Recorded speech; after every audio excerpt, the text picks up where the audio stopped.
Good morning, and thank you for joining us on this SAG-AFTRA live stream on YouTube. To stay informed about all of our content, please subscribe to this channel. You can go ahead and do that right now.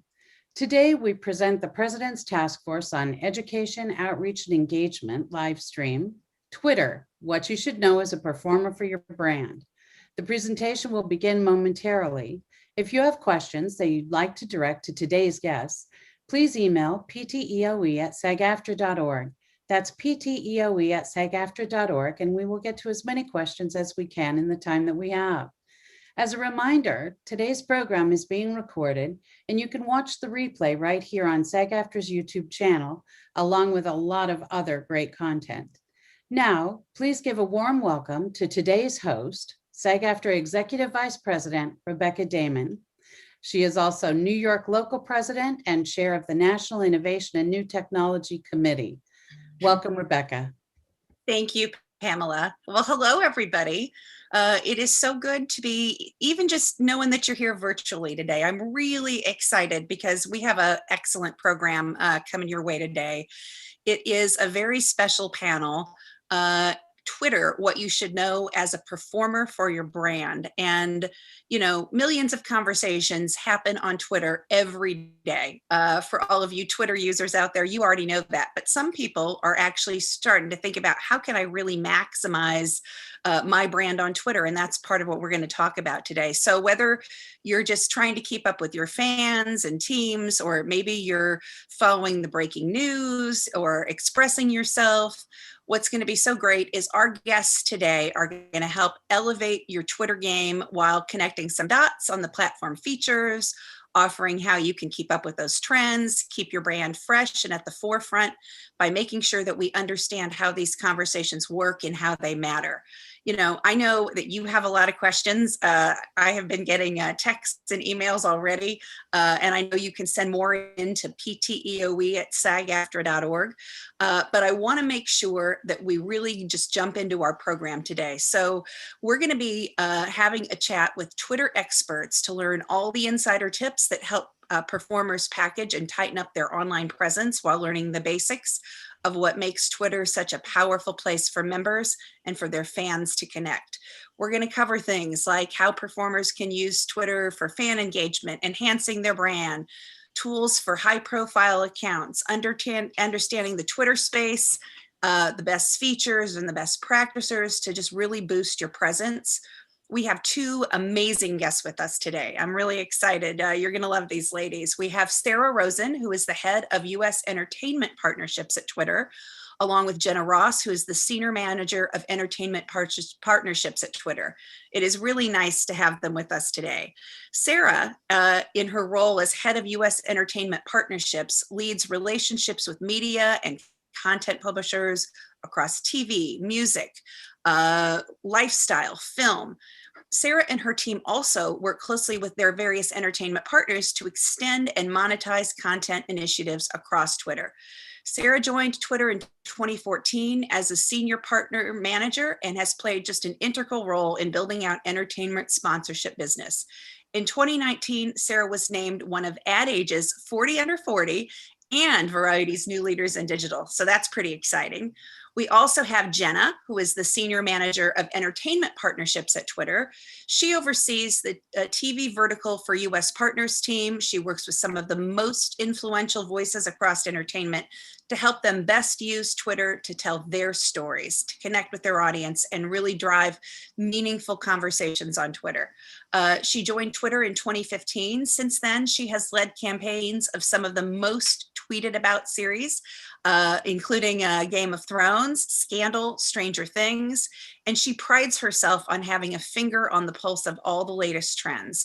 She drives new partnerships with series at the center of the cultural zeitgeist in things like RuPaul's Drag Race, Euphoria, Watchmen. We are really lucky to have these ladies here with us today, and I'm just so excited, as our members are, that you could be with us, and we have a lot of ground to cover. So with that, I am going to turn our platform over to Sarah and Jenna. If you could tell us a little bit more about yourself and then just take it away. Sure. Hi, everyone. It's nice to be here. Thank you for having us. And what a treat to have a bio read about you like that. I'm not used to that. Today's a big day. I'm wearing mascara for probably the second time in the better part of the year. So things should go well, hopefully. As Rebecca highlighted, I work closely with a lot of the major entertainment content partners, helping them be successful on the platform, as well as monetize their content. So we're really excited to take you through some high level stuff on Twitter and help you have the tools to be successful. And Jenna, if you want to. I mean, what a warm welcome, Rebecca. Thank you. We're so excited to be here today. +1 to the mascara, +1 to our hair being done. Yeah, we're excited to run through the gambit of Twitter products, some high level best practices, and of course, answer questions at the end for anything we didn't cover that we can help with. So I'm going to start by sharing my screen. So fingers crossed that it goes well. 1 second. We're going to share. You're going to see my messy desktop for a hot second, and then you are going to see the deck. So here's us in little icons with our handles. Just shameless plug if you feel like giving us a follow. I'm at Sarah Rosen and Jenna is at Jenna. 6 days. 6 days. You can find us on Twitter. So quick overview of our agenda today. We're going to give you a high level overview of how we talk about Twitter and how to think about Twitter in the scheme of the many platforms you're trying to navigate. We'll do an overview on our products focused mostly on some of the most recent product additions. Jenna's going to take you through that, as well as health and safety, which is obviously a top priority, especially for this membership, which we refer to as VITs, very important tweeters. And then finally, Jenna and I will take you through some best practices of how to be successful on Twitter. So we're going to have fun, get your questions ready, and hopefully everybody learned something. So the thing to know about Twitter, and the thing we say the most often, is Twitter is what's happening in the world, and it's where people go to talk about things as they're happening. It's the first place people want to go to see breaking news. It's where they want to go and have conversations with like-minded or not like-minded individuals around topics that they care about. And it's where you can really find, as a user and a tweeter, a connected audience that drives discussion. So from big cultural moments to emotional connections to the latest obsession, if it's worth talking about, it's already being talked about on Twitter. And we know that there's a pretty broad landscape of different platforms, and trying to figure out how to navigate and when to post on which platform and what to post and what to be successful. We think it's important to call out that there are a lot of platforms out there, for better or for worse, are much more look at me. They're highly curated, and it's just a different vibe. Versus at Twitter, it's very much about look at this. People are in a discovery mindset. They come to Twitter ready to learn. They're more likely to read text because they're in the mindset of reading copy.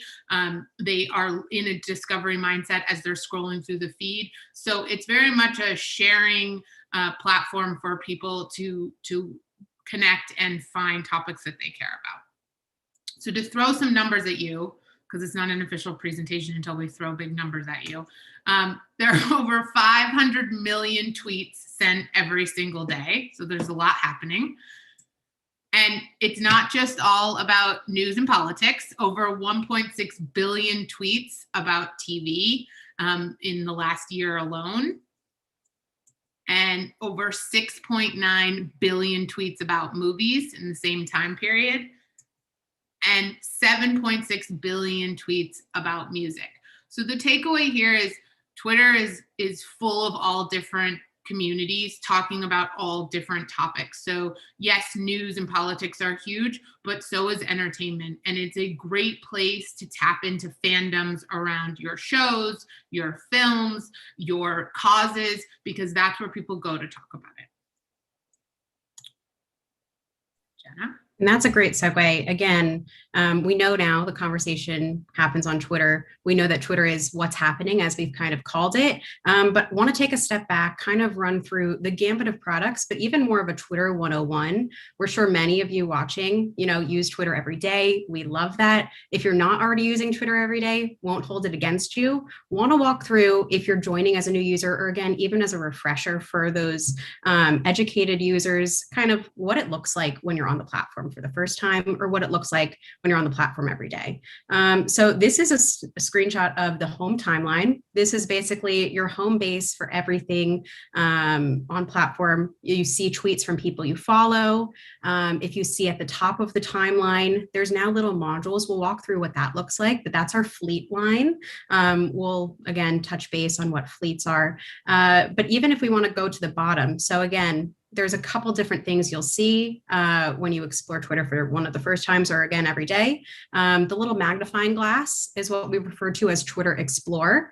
You can click into this to search different hashtags, search topics, search for a specific profile. Really, the best of what's happening in the conversations you can find in an instant if you're not already following them by clicking into the Explore tab and searching what you want to find. And again, there's millions of conversations, millions of tweets happening every day. So there's no shortage of finding that content if you want to search for it. Right next to it is the little bell. That is your notifications tab. So this is where you can go and click into to see what your mentions are. That is, again, if people are mentioning you with your @ handle, in my case, @Jenna with all of those A's, I can click into that bell and see everybody who's mentioning me, but also see anybody who's engaging with my tweets. So that's a like, a retweet, a reply. Again, everything is happening right there in the notifications tab, which is very cool to see. Right next to that is the envelope. This is where your direct messages are, otherwise known as the DMs. This is where you can have one-to-one private conversations. You can also have group conversations. But again, when we think about Twitter as the public conversation, we talk about the tweets that are on the timeline. You are able to have private conversations as well, directly with users who you mutually follow via the DMs. Of course, don't want to shy away from the tweet compose tab. This is where you click to, send your best tweets, send your best outbounds. From within here, you can attach media. I know we talked about already, a lot of people associate Twitter with text. And while that is high performing content on the platform, we don't want to shy away from including media content because we tend to see higher engagement there. And again, when I refer to engagement, it's click through, it's likes, retweets, replies. People like seeing media content like photos, videos, GIFs in addition to the text, and we'll walk through some examples of best practices for those later. But again, that's a high level of what it looks like when you're on the timeline. And then if we want to get a little bit more granular by mastering the basics, this is the anatomy of a tweet as you see it on the timeline. So if I follow Jesse Tyler Ferguson and this tweet pops up, I just want to walk through, again, like the basics of everything. I'll see his profile name. This is something that can be changed whenever you want it. We see people add pronouns. We see people add hashtags if they're following a specific movement. You can get custom here. You can also keep it your name, whether it's an actor name, full name, whatever you want. This is customizable and is prominent on the timeline. You'll see the avatar. That also is something that can change, pointing out the username. We also refer to this as a handle. So again, if someone is mentioning you, they're going to tag you with that handle, and it will appear in your notifications, but you can also see who tweeted it based on that username right there. It's just worth noting that with the handle, that's not easily changed to like your name. The profile name. Yes. So the difference between the two, the profile name, what we see in bold right now, can be customized, can be adapted as often as you want it. The handle is basically something that you are picking from the start. Yes, if you want to change it, you can, but we tend to see these not, updated as often. Someone, once they claim a username, generally keep it throughout the history of their Twitter because this is what people associate with them. Going into the anatomy of this tweet. So I think this is a great example of someone who is kind of using everything right here, right? He's included something about his cookbook. He's tagged the bookstore with dimensions. So you see at Skylight Books is highlighted in a light blue. That signifies to me as a user that that handle has been tagged. I can click through and see now all of Skylight Books' tweets. I can follow them if I want to. But again, that light blue signifies that it is something that is clickable. Similarly to that is the hashtag. We'll talk a little bit more about hashtags, but generally, I know we get this question a lot. How many hashtags should I include? Should I use a hashtag at all? I don't think to tweet, you always need a hashtag. I think thinking about a hashtag is a place to drive people for impact, curating conversations. And again, if there's a movement, I think that's fantastic, but we generally say stick to one hashtag max per tweet. If you don't think you need to be driving off of your content, you don't need to use one. But in this instance, he's promoting his cookbook. He's promoting the bookstore. You can click through to see all of the tweets about hashtag food between friends, if you so choose, or you can just keep scrolling on the timeline. The link is also here to serve as a way to push off platform. A lot of the time, these are cards that you can click through as well. But in this instance, Jesse added media content to kind of, again, take up more real estate on the timeline, have highly engaged content that people can more intimately explore, and it makes for a really great tweet. A few more things to share. You may notice some of these tabs on the bottom of the tweet. The little bubble is for comments or replies. This is when people are replying directly to this specific tweet. If you click into the tweet, you can see those. A retweet, again, is posting somebody else's content on your timeline. I know a lot of the time people say retweets do not equal endorsements, anything like that. But again, if you want to highlight somebody else's content on your platform, on your page, you can retweet it. You also have the ability to retweet with comment. If you'd like to add additional commentary, you may see those on the timeline, and I think we'll walk through what those examples look like soon. A like is a very easy way to engage with this content. I think a lot of people use likes as a way to say, I've seen this, I approve of this, I'd like to know more. Maybe they save it into their likes so they can go back later. But that is what the heart is. And then finally, the share carrot, I'll call it. This is a click-through button where you can share it via DM. You can get a customizable link where you can share it via message.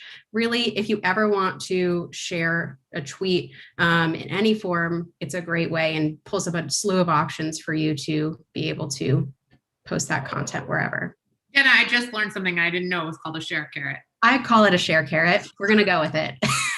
Forward, it is now a share carrot. So thank you for that. Of course.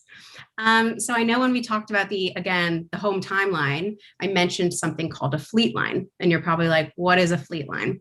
Fleets are Twitter's form of stories that we recently launched over the past few months because, we know tweeting can be difficult for some people. It can be a little bit scary at times if you're new to the platform and you want to post content. Fleets are basically ephemeral tweets. They last for 24 hours. You're able to post more, real-time content that maybe you don't want to have on the timeline fully. We've seen a lot of entertainment talent use fleets for promotional content, where if you're going to be on a late night show, if you're, going to be on an episode of something, and it's, again, it's in the moment, you don't necessarily want it to clog up everything on the timeline. Maybe they're sharing it to fleets. I also love the ability, and again, this is a tongue twister here, so bear with me. You can share tweets to fleets as, again, another way for discoverability. You have that access right at the very top of the timeline, and you can highlight something that may have gotten lost in the shuffle by sharing fleets to tweets. And you can do that through the share carrot of the individual tweets should you choose. It also doesn't have to include your own tweets. You can share content from your peers, from your favorite musician, from an activist on the ground. There's really many ways to use this product, but think about fleets as, again, fleeting tweets, our stories format, again, 24 hours for the content to live, and then it's no longer available on the timeline. Another feature, which we launched over the past few months, has been audio tweets.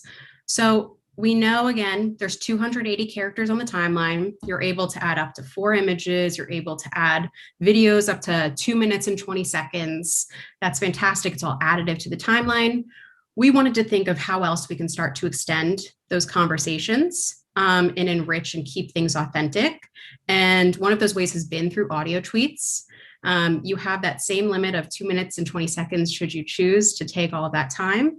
But we've seen it as a really fantastic way for users to add a little bit more personality, add a little bit more authenticity to their normal conversations. This is a great example with John Legend using it. He used it as promo, as sneak peek for one of his new songs, where essentially users on Twitter were able to hear it first and engage with it, have, again, a little bit more authenticity behind it. I don't know if it'll play with the sound, but if you see something like this on the timeline, know that it's an audio tweet. We're also really passionate about accessibility as a platform and have worked to build in captions, closed captions to these audio tweets now, because we want to make sure that those in the deaf or hard of hearing community can still engage with content in the same way that all users can. It's not going to also, but everyone can hear my calendar reminders because I couldn't hear it. You're fine. But if you want to go to the next slide, Sarah, I feel like that's a great segue into Twitter Spaces. And again, I know we're throwing a lot of products at you. Want to make sure you have an idea of the full slew of updates of the platform, things that we're focused on. I think, again, Sarah and I have been here over 5 years each. I can confidently say over the past year, it feels like our product team has really been moving fast and furiously. Health and safety has been a top priority of ours. We'll talk about that soon too. But I think we're trying to incorporate also product launches and new features to keep things exciting on the platform. And something I've been really excited about, Sarah, I'm sure you're excited about it too, has been Twitter Spaces. So this is our form of audio rooms on the platform. I mentioned audio tweets, again, something we've been working on for a while. Over the past few months, we've been diving into this beta launch for audio rooms on Twitter. Twitter is where the conversations happen. What the next step could be is jumping into a space to discuss these conversations. You can really bring the timeline to life, which has been really fun to play around with. Right now, I think I mentioned it's in beta. What that means is that while all users, iOS and Android, are able to join as listeners to these spaces, currently there's still a select few beta testers who have the ability to kick off these conversations as hosts. I think you'll be seeing a lot more of these on the top of the timeline soon if you haven't already. They've been highlighted in purple to signify that someone you follow is either a host or a speaker in a space. There also is the ability to have unlimited listeners. So we've seen, I know there's been a couple examples. We've launched this globally as the beta. There was an example in Korea with a K-pop group where I think they had over 70,000 concurrent listeners because, again, there's no max, which is really exciting to see. I feel like the evolution of the conversation makes sense. You don't have to be glammed up. I know, again, we're on Zoom right now. I'm sure everyone out there has Zoom fatigue after a year of doing this. So it's a way to have lighter lift conversations, but again, keep that authenticity, keep that personality going. Another thing I really like, I know I mentioned health and safety. We've built a lot of these features right into the product, where as a host, you're able to boot people if you don't think that they're taking the conversation seriously, or if something comes up. You can report people in a space. Similarly, if you feel like things are getting uncomfortable, luckily in my experience, there's been a lot of really positive conversations. We've seen these around, fans uniting to talk about fan theories and Easter eggs in WandaVision, to different TV casts talking about an episode you just watched. Sarah and I worked closely with the Bravo team on a pre-show for The Real Housewives of Atlanta a few weeks ago, where some of the ladies got to jump into a space, literally said, I love that we don't have to be glammed up, and we're able to engage with the audience, answer questions in a curated manner, but still, again, be very additive as shoulder content to the viewing experience that would happen later that night on Twitter. And I would just add, as we talked about in the beginning, Twitter is full of fandoms, and they crave any additional context or information around the content they're passionate about. And Spaces offers a really intimate and unique way for them to hear directly from you. It could be a funny story about the set. It could be, like Jenna's talking about, breaking down an episode. We also had a space following the Grammys where some members of the Academy were in there, as well as some talent talking about what it was like to produce the Grammys remotely. It's kind of low pressure, but really sticky. And we've also seen, sort of incidentally, anytime someone's a speaker or hosting a space, their follower count starts to increase, because as you're in the space, the only visual you have are these little headshots that you're seeing here. And you're more likely as a user, just behavior wise, to click on them, see them, and all of a sudden you're following new people. So it's just a really unique and great way to engage with your followers and the community that's passionate about what you're working on. +1 to all of that. You also have the ability to share tweets for context, which I think is fun. And again, Sarah, you mentioned communities. I feel like, again, so many of us see the same names on the timeline, think people are funny, want to engage with their content. This feels like you're creating even stronger of a community base, which in turn is growing your following, which has been just really, fun to see. So that's high level of Spaces. Definitely want to get into health and safety. Again, I mentioned that this has been probably the company's #1 priority over the past few years, making sure that when you're jumping into the platform, you're able to have healthy and safe conversations. A few ways that you can do this. So we launched a product called Author Moderated Replies, where as a user, if you publish content and someone replies to something in a way that you say, this doesn't feel like I want this associated, I don't want people to see this in my mentions, you can actually hide that reply. This is what the process looks like on the back end. You'll have that ability to hide it. It will go, I'm going to use the word carrot again. It will go under a carrot that people can click into and see those replies. So it doesn't, take away someone's ability to share that content, but this exists if you want to make sure that if people are clicking into your tweets, they're only seeing the best content under it. Another way we've added new features to keep those conversations healthy is through a feature called conversation controls. This is, again, available to everyone. As a user tweeting something outbound, I have the ability up front to determine who can reply to my tweet. So you can automatically have it set for everyone can reply. That's a normal public tweet. If someone stumbles upon it who doesn't follow me, who I don't follow them, they still have the ability to reply. I can pre-select that only people I follow can respond to my content, can respond to my tweets.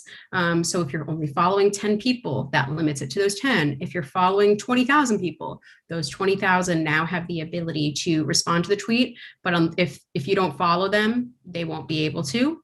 And then the last ability is to select for only people you mention. If you mention 3 people in that tweet, they have the ability to respond. If you mention no one, this is basically a closed off tweet. You're putting it out there. People can still engage via quote tweets, retweets, likes, but there will be no mentions under that tweet. And to highlight some examples, there's many people who use this day to day.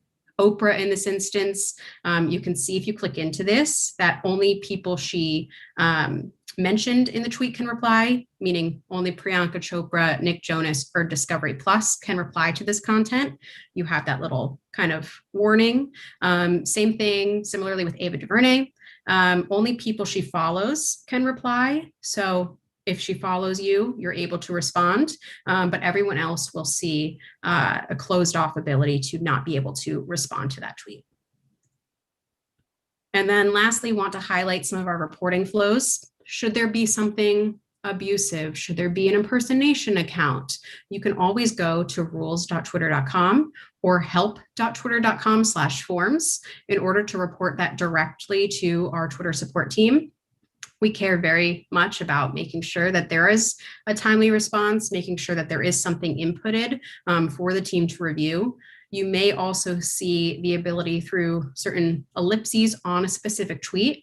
You can report it in-app for a number of different things. Again, if there's spam, if there's private information, if someone you follow, you're concerned for their safety and you want to report something for self-harm, you're able to do that, and our teams internally can work on the best solution in order to get in touch, to review that content. Again, we care very much about this, so want to highlight that there is a portal available at help.twitter.com/forms where you can go and make sure that any of these violations are reviewed by the team.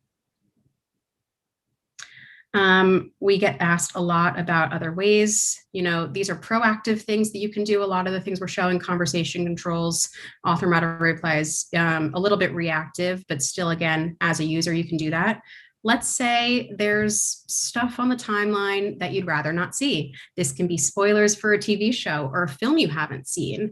This can be accounts who, again, maybe they come up too much and you don't necessarily want to see that content. Whatever the reason is, if you go into your settings, and again, I know we're speaking to you virtually right now, but if you're on your phone, you can access this right now. You can click into the privacy and safety column. You can go into muted. You can add accounts to mute. This does not signify anything to the other user that you've hidden them essentially from your timeline or from your mentions. You can also mute words. You can mute them, I believe, up to 24 hours, up to 7 days or 30 days or forever. So again, if there's something, a trigger word, a spoiler alert that you want to make sure doesn't populate in your mentions or the timeline, you're able to add those right away within the muted words and muted accounts column. We just talked about accounts. You're also able, again, to mute the accounts when you're in the timeline. So if I'm scrolling and for whatever reason, if I don't want to see tweets from a specific user, I can click again the ellipses, hit mute for that account.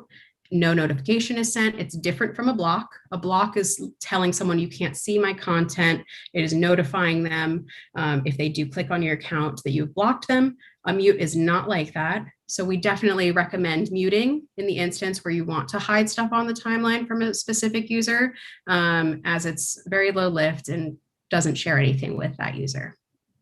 We're gonna breeze through two-factor, Jenna, because we're running out. Okay, we're going through. Give Again, best practices. That's best practice, have login verification. Fantastic way to use it. Get into your security, add two-factor, helps prevent against hacks. And there's a lot of builds. All right, on to best practices. So hidden in here is the secrets to make you the world's greatest tweeter. Just kidding. But these are some ways that some strategies that you can use to be successful on Twitter. There is no silver bullet. It's really about finding your voice and being authentic, and we'll talk a little bit about that. But you know, Twitter users want to see realness and authenticity. We say over and over again, but it's serious, and people are, again, in the mindset of discovering and reading, so your tweet copy does matter.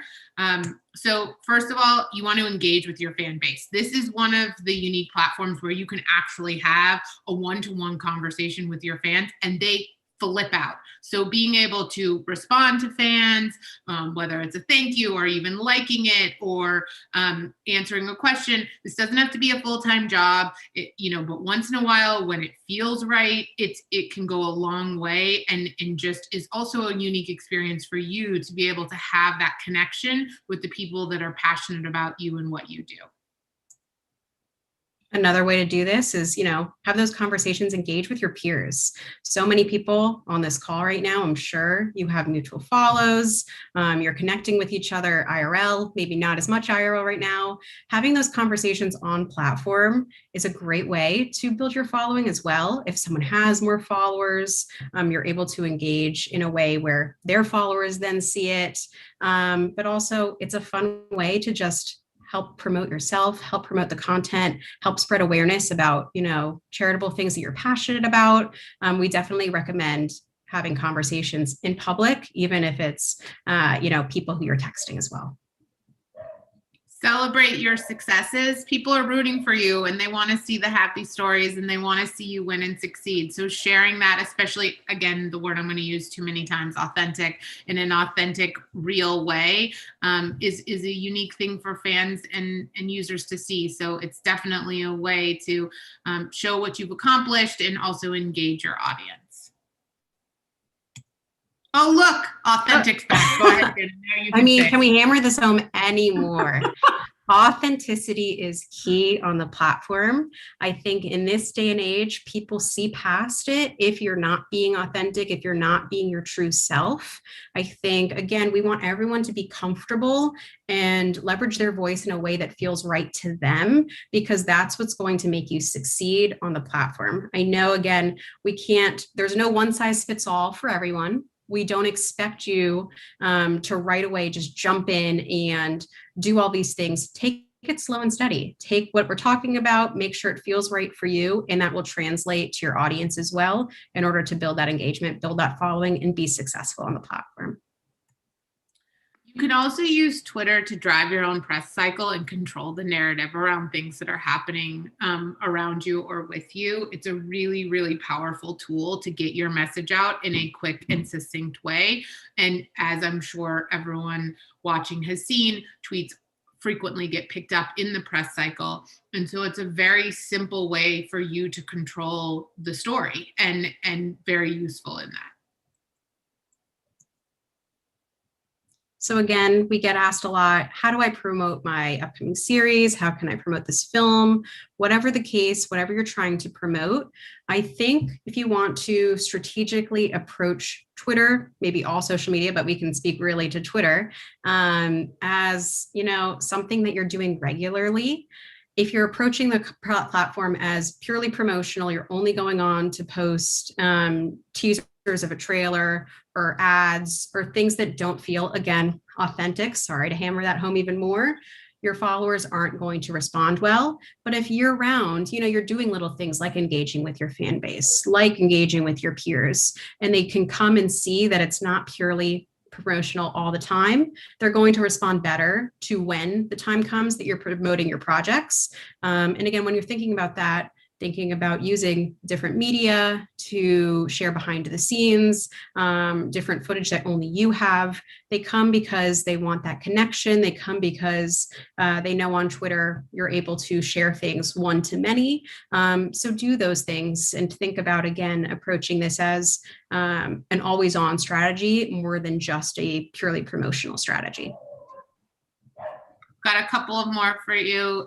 This one's pretty obvious, taking fans behind the scenes. What might seem like just another day at the office for you is a very, very unique and cool glimpse for everybody else. So sharing pictures, sharing video clips, walking through what a set looks like, showing as you're setting up for a press junket or what a day in the life, like any glimpse that's more than what they're getting is going to really activate and engage your fandoms because they crave that kind of insider look. I think I mentioned this before. Twitter is a great place. We see movements happening all the time. And I think what's really cool about the platform is you don't always have to have millions of followers in order to be successful in sharing your passion for a cause. The virality around retweets, and again, the level of the speed that the conversation moves. We've seen many movements, really rise to the top and become just true powerful things off platform, starting with Twitter. You can do this however feels comfortable to you. If there is a cause passionate about and you then want to go and search other people who are talking about it, if there is a specific hashtag movement that's going on and you want to engage and continue those conversations, that's fantastic too. But Twitter is a fantastic place to, keep things moving and share those passions with like-minded individuals. Last few. So we've talked a lot about how Twitter's what's happening, and a good way to be active on Twitter is to participate in relevant conversations. They don't all have to be about the latest news. They can be about hashtag Hot Girl Summer. I was even going to say, like, if anybody's been on Twitter the past 3 days, Cinnamon Toast Crunch and shrimp is all I see on the timeline, and seeing, other people in the space talk about it, and it feels like you're united and in this, like, if you know type of thing has been really cool to see. And it instantly makes you relevant, even if it had nothing to do with you. And again, we've talked about how Twitter is the place where conversations happen. Start some of those conversations. It can be as simple as, Kim Kardashian here is asking for a new show to watch. Padma Lakshmi is asking a question, if someone could play you in a movie, who would it be? Start those conversations and get people talking, because that is an easy way to, again, build a fandom, build a level of engagement, build your brand by not only sharing, but listening as well. And on that, have fun with it. It doesn't have to be perfectly curated and with a perfect image and the right filters and the perfect planned out copy for your tweet. Like, be you, here's the word again, authentic. Have fun. And you also can sort of like test and learn, like try different things, see what your followers like, see what gets a lot of engagement. And the more you do, the more you'll feel comfortable. And really it's going to start to feel like you're at a bar or a restaurant in a non-COVID world, and just like chatting. I was even just going to add to that. Like, I like to think of Twitter like almost talking to a friend, maybe a little bit more acquaintance than a friend, but you're meeting up with someone, you're sharing what's new, right? You're sharing what's exciting in the world, you're sharing maybe what you're working on. It's a little bit of everything, but if you have those type of conversations that feel a little bit more casual, feel like talking to someone where you're sharing things, you're listening from them. It's not only look at me, it's look at this. That's how to approach it in a fun and kind of lighthearted way. And the last, but maybe one of the most important, is, for the love of God, do not post Instagram links. Post the photo itself. Jenna? Okay, so again, there's not necessarily a one size fits all for social. You are approaching different platforms with a different mindset, but think of yourself as a user as well. If you're scrolling on the timeline and all you're seeing from a person is just links, you're not wanting to click those. You would much rather engage with the beautiful content that they're sharing natively on the platform. And you can even see in this example from Zendaya, I think she has 6 times the level of engagement of likes on that native post versus the Instagram link. So if you can take even one small thing from us, I hope you take more than one small thing. But before you hit that send to Twitter from Instagram so that it has the link, just take that content. If it makes sense for the platform, share it natively, and your followers will thank you. It will help you so much in the long run. And again, you'll hopefully see 6 times engagement, just like in Zendaya. The Instagram links don't render the image. You got to post the image natively. And that's all we got. Oh my gosh. Wow. Lots of stuff. And very helpful, right? Because I think you covered some of the basics, but you also did a little bit of a deep dive. I have so many questions, so I'm going to just jump into those right away. Just and hope that we can get through as many as we can. Okay. You talked a little bit about it, but people are looking to hear even more about the best practices in terms of follower growth. You talked about authenticity, but are there other tools, tricks, tips that you guys have in terms of growing followers? I think you mentioned a couple of things. I think recently, I know we highlighted Spaces. That has been a fantastic way to see follower growth, but I'd even love to kind of spin it back and get people out of the follower growth mindset and more into the engagement mindset. I think we can see people with, couple thousand followers, which is still fantastic, but they aspire to be millions plus.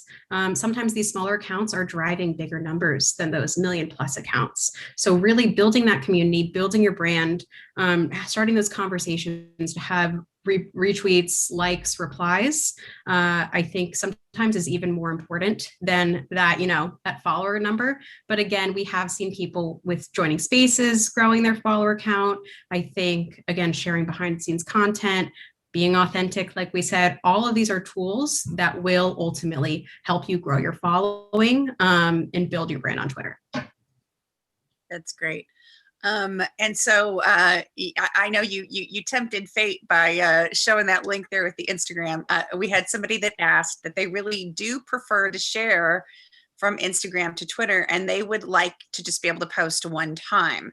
And so you did cover it, but is there a way, is there any kind of workaround where people are able to do that? That's what this person wants to know, because they're want to be a one and done. Yeah.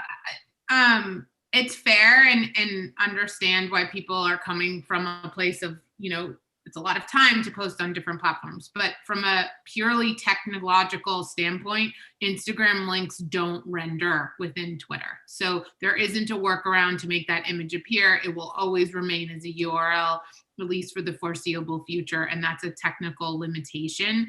And so it's really, like, we get that you want to click and post and push to all your social channels, but you're ultimately doing yourself a disservice on Twitter. And it's almost better not to put anything there, because otherwise people are just seeing a link and, they're not going to know you're not really engaging on the platform properly. Yeah. And the difference between having a visual, a video, a picture, your mind works, it lights up in your mind a whole different way. So totally understandable.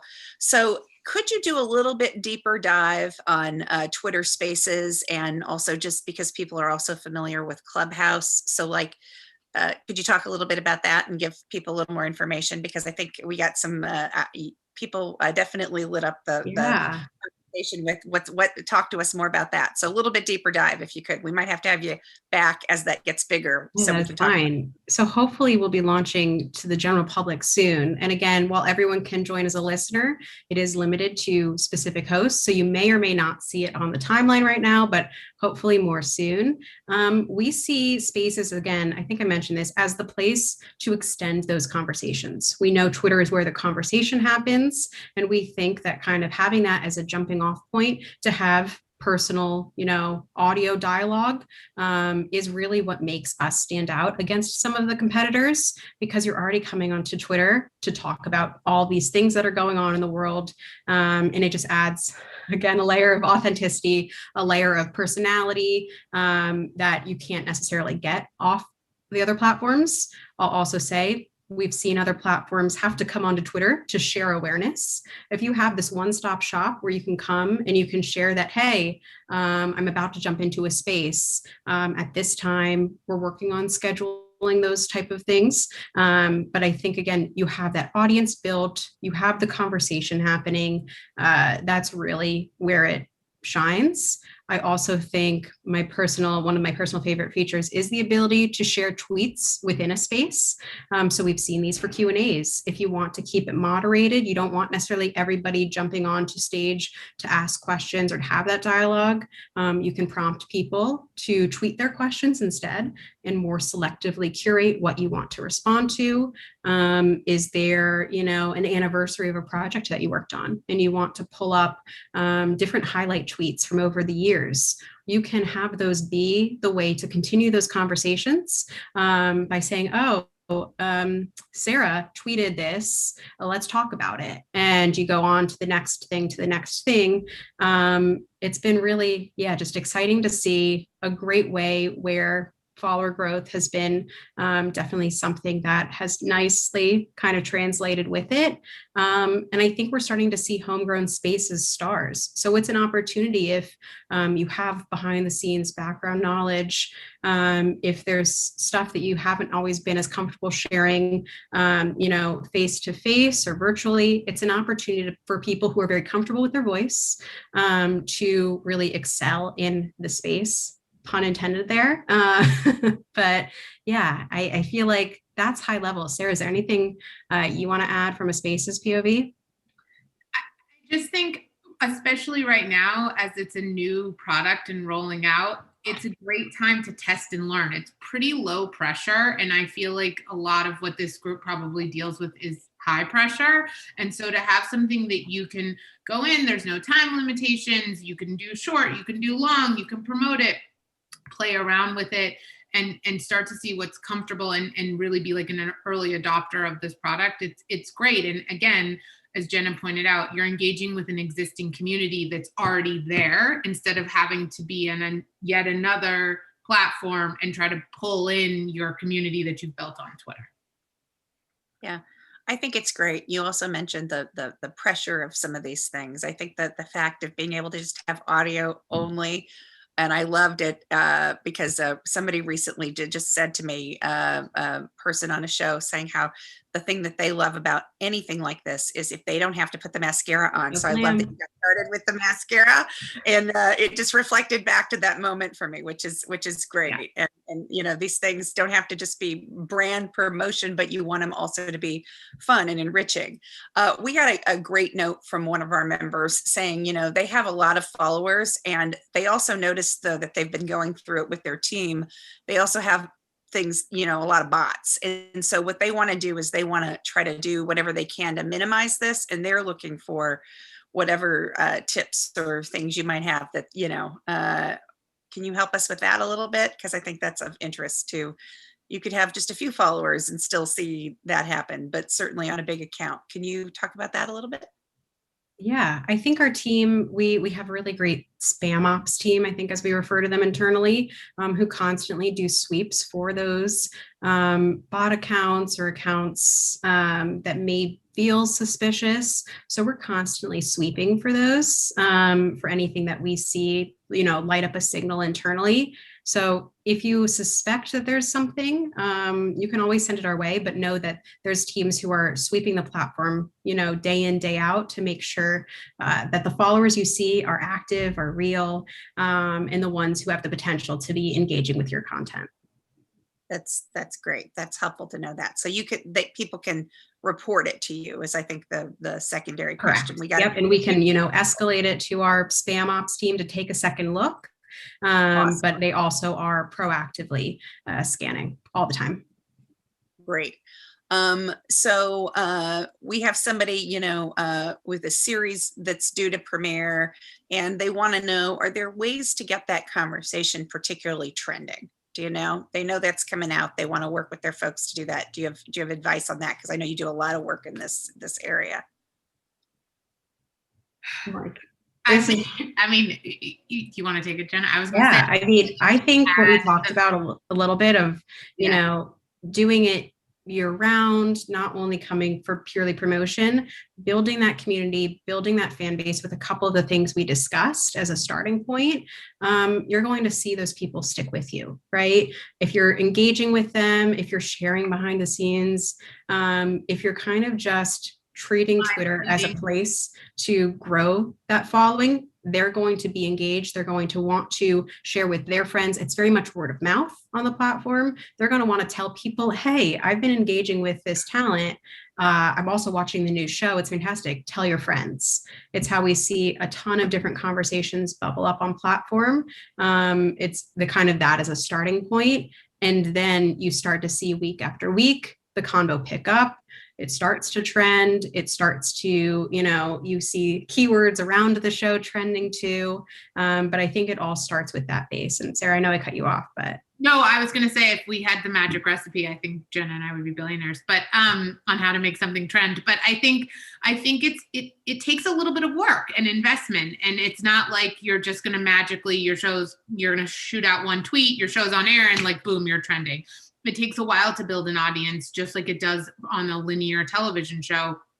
And so it's all about engaging. Live tweeting, which has been something that's been around for a while. I mean, that takes work, but it's really effective to come on during an episode and tweet along with it, using like what we've talked about, spaces, maybe having a before the episode or post episode of like, hey, join me in this space. I'm going to talk about what you just saw. Like all of that is going to get people more invested in you and in the content, which is only going to make them want to continue to tune in and encourage them to tweet along and tweet about the show.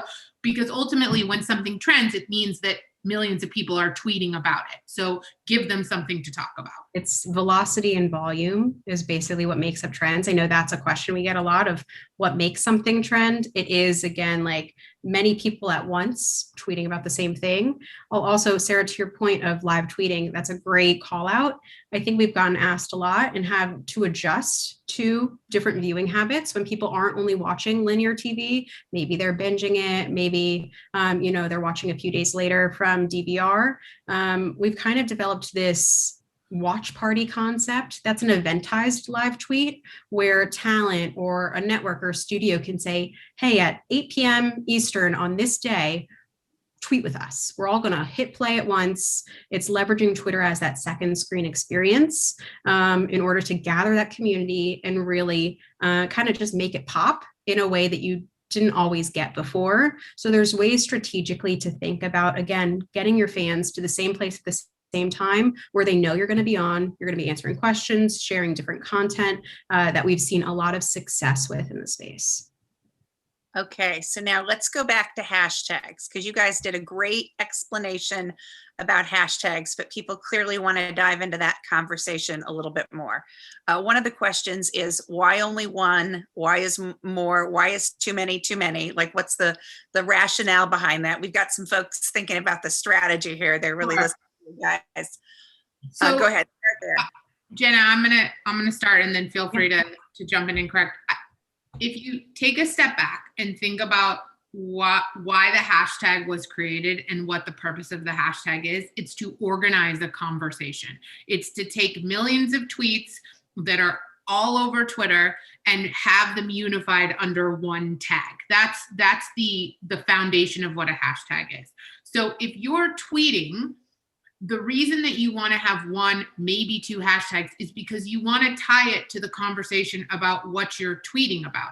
There are some other platforms where you'll see potentially influencers tweet, this many hashtags, and the user behavior on those platforms might be different, where people are clicking on all these different hashtags to find people to follow. That's not how Twitter users experience it.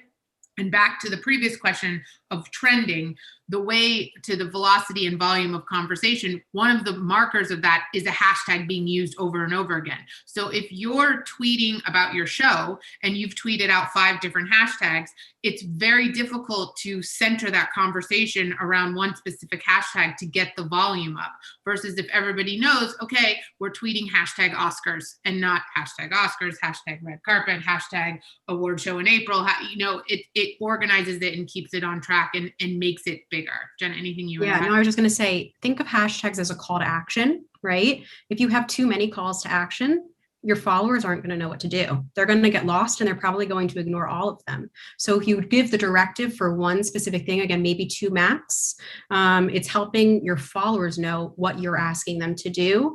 And also everything Sarah mentioned of associating with that conversation. But too many just gets overwhelming. And similarly, again, on other platforms, maybe you're searching things in a different way. But on Twitter, people can find things even sans hashtag a lot of the time. So yeah, thinking about it in those ways too.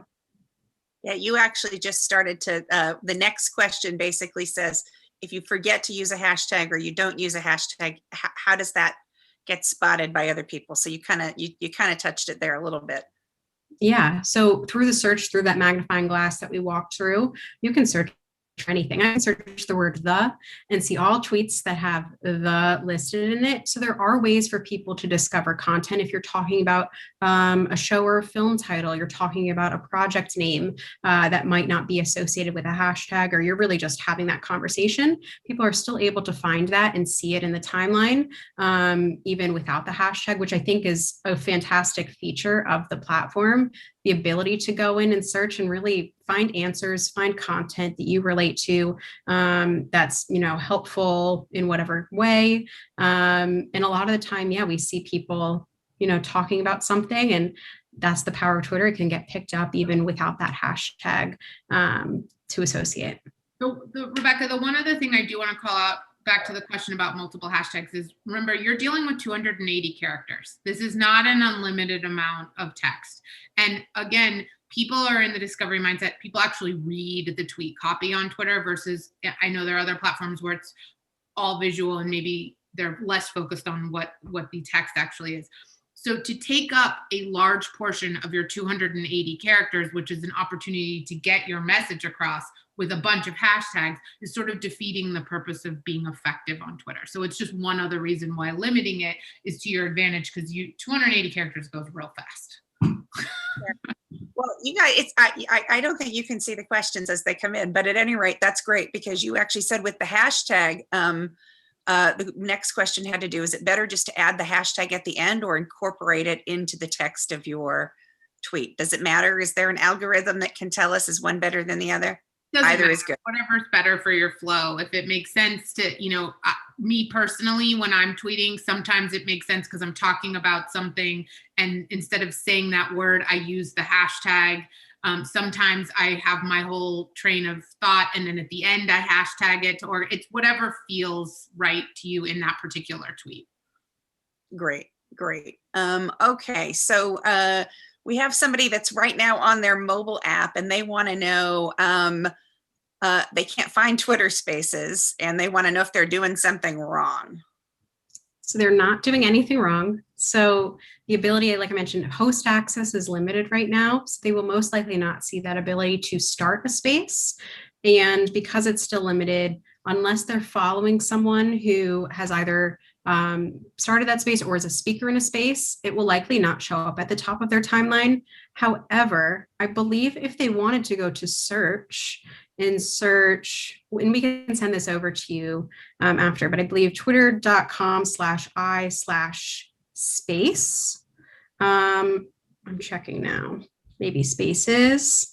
You'll be able to see a slew of, and this isn't going to work very well because my screen is blurred, but you'll be able to search a slew of spaces that people have tweeted from within the space, whether they're live, whether they're a listener.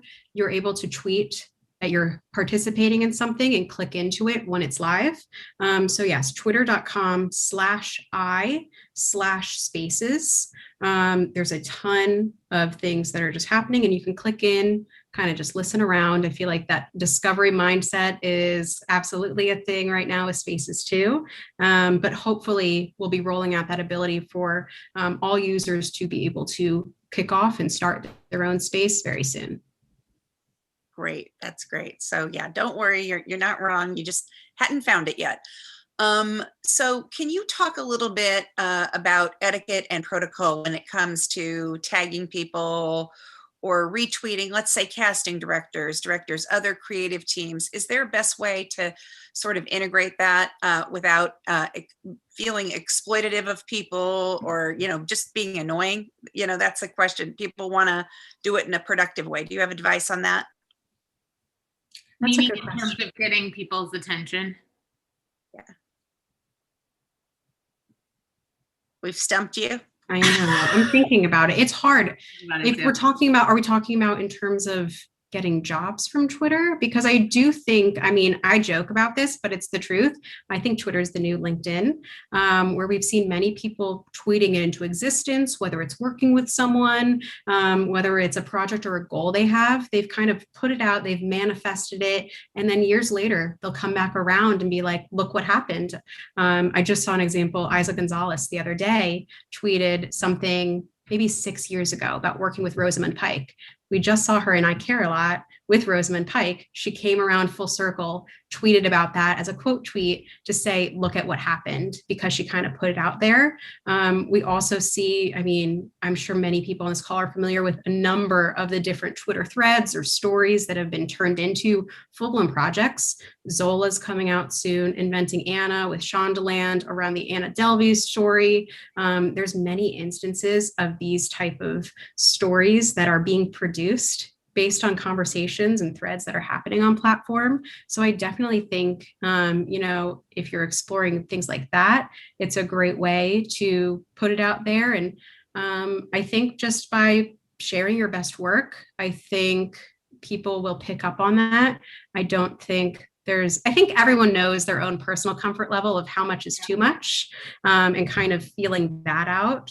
But it's a good question. You can always also, if you don't want to tag them, respond to one of their tweets, or tag them and ask if you could message them in their direct messages. Or sometimes people's DMs will be open, meaning if your DMs aren't open, then somebody has to follow you in order for you to send them a direct message. If their DMs are open, sending them a message in DM. But yeah, there isn't like any specific rules. Everybody has a different tolerance level, and each individual is comfort level is different. But I think those are some of the guides. And again, I think if you're comfortable sharing different pieces of work, being your authentic self, when people notice those replies, they're going to probably click on your profile.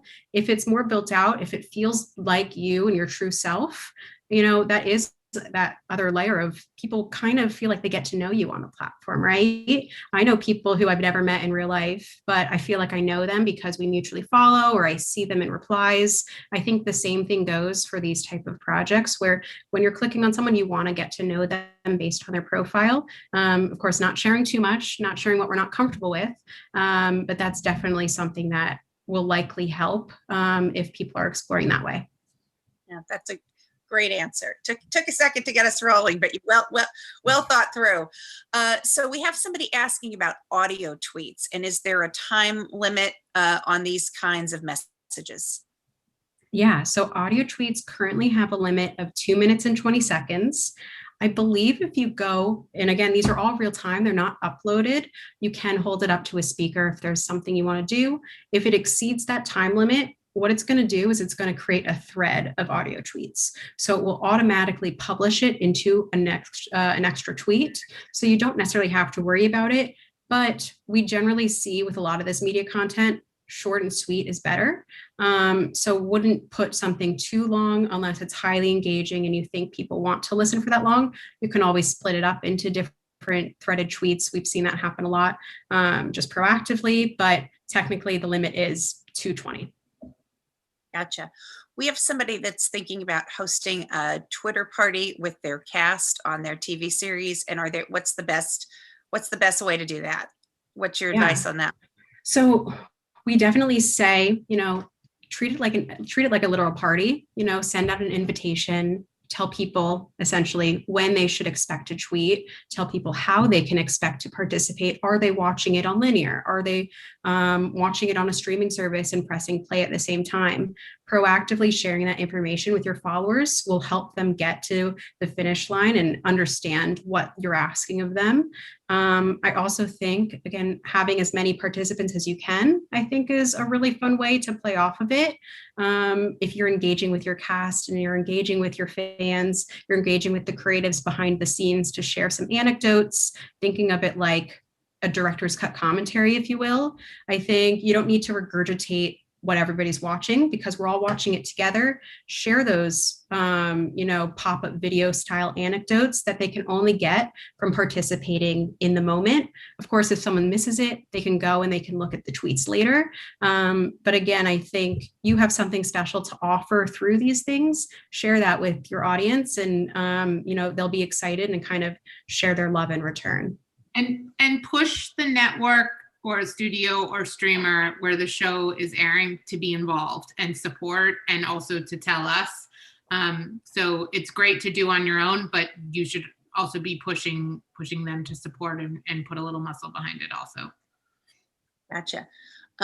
So this person says they want to host a live event, and is there a maximum amount of time for doing this or something like this? Sarah, I feel like this is your world more. Did you say hosting a live event? A live event, yeah.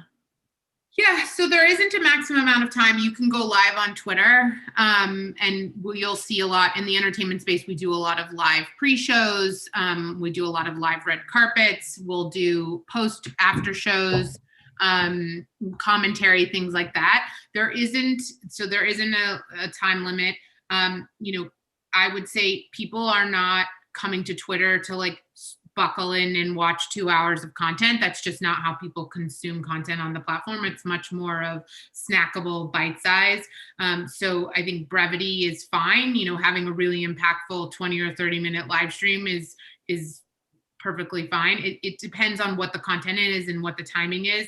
I think the key to success anytime you're putting content on Twitter is to have it be topical and relevant. If you are just throwing sometimes we have partners asking to put a premiere of an episode on the platform, that doesn't always make the best sense unless there's already a conversation. You want to consider the content as additive to the conversation that's already happening. So if the live stream is relevant to a topic that people are already talking about, that's going to get more engagement and more participation. So a question about polls. They want to be able to poll their fans, like they got a new hairstyle, they want this one or that one. How does that work? Can you explain that? So polls is actually one of my personal favorite tools. It's right within your Tweet Compose. It's an option. It looks like 3 little bars and you can create a poll. I think there's up to 4 options. You type your text. You can choose up to 4 choices. You can decide how long the poll is live. And for users, it's a super light lift. They're scrolling through the timeline and they see the question and they can just hit it and keep moving. And when you hit it, you immediately see the results, like how it's ranking or how the choices are stacking up. It's a really fun, easy way to engage with people. And, you could even take it to the next level and then do payoffs. So if you did do a poll question, like which shoes should I wear? And you let your fans choose your shoes, and then you respond back to that with a photo of you wearing the shoes that the fans chose. So there's a lot of ways to layer it on, but it's available right through the Tweet Compose button. And again, you mentioned 4 options. Minimum poll length of time is 5 minutes. Maximum length is 7 days. So there is flexibility in how long you want to run these polls.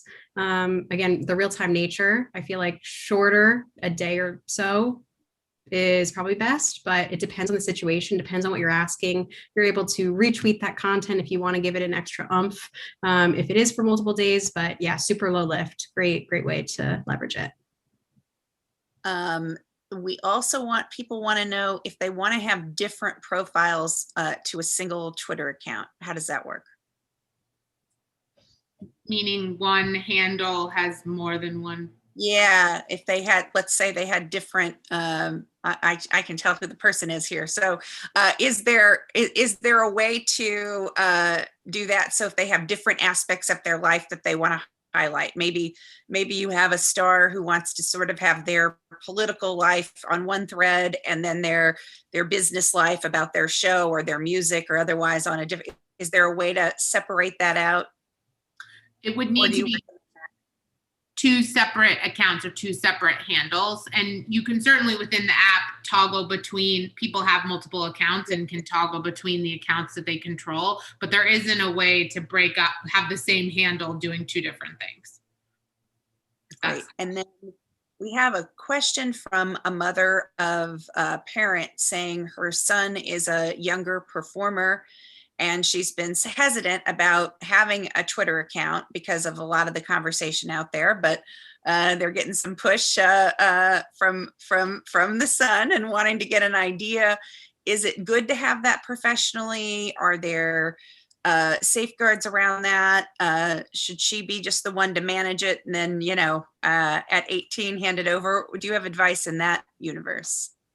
Yeah, it's a great question. And, we hear this a lot from parents. We need to make sure that obviously their child is safe when they're accessing these different platforms.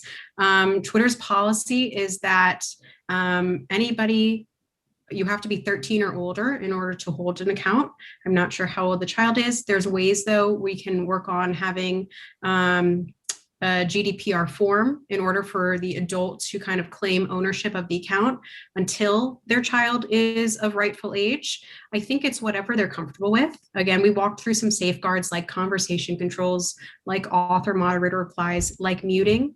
If you do want to proactively make sure that the content you're seeing on the timeline is a little bit more curated or feels healthier or safer, making sure that through your mentions, you're able to control who is engaging.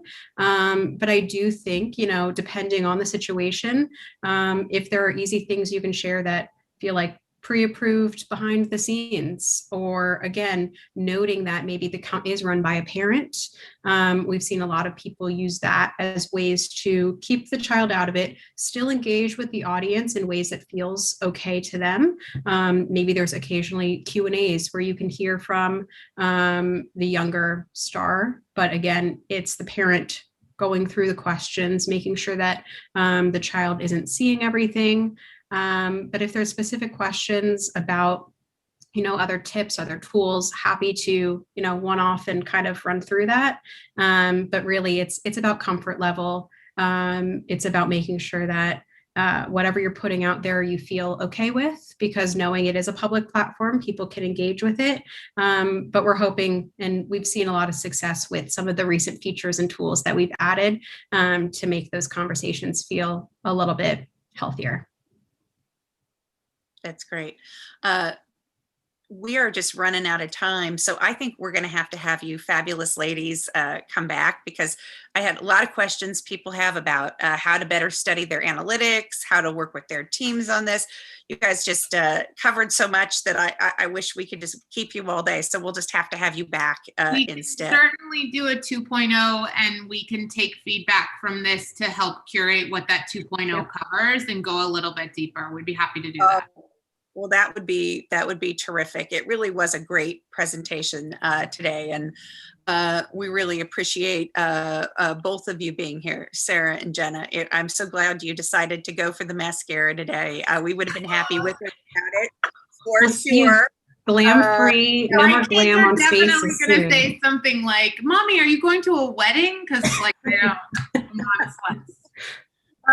You guys were really wonderful, and I'm getting a lot of fabulous feedback. Our group today was really happy to be able to see it. And so with this, we're going to start to wrap up. And I just want to remind all the SAG-AFTRA members that we're watching to make sure that they subscribe to our YouTube channel, and make sure that you are following SAG-AFTRA on Twitter and a couple other platforms as well.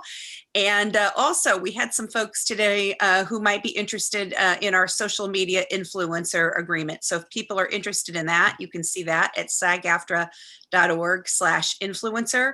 I just want to thank you ladies again. It really was a wonderful conversation. Thank you for taking time out of your busy, crazy pandemic schedules to be with us. Really appreciative it. So on behalf of SAG-AFTRA, thank you. And thank you to everybody who joined us today. Take care, be safe, and don't forget to wear that mask. We'll talk to you and see you all next time. Bye-bye. Thank you.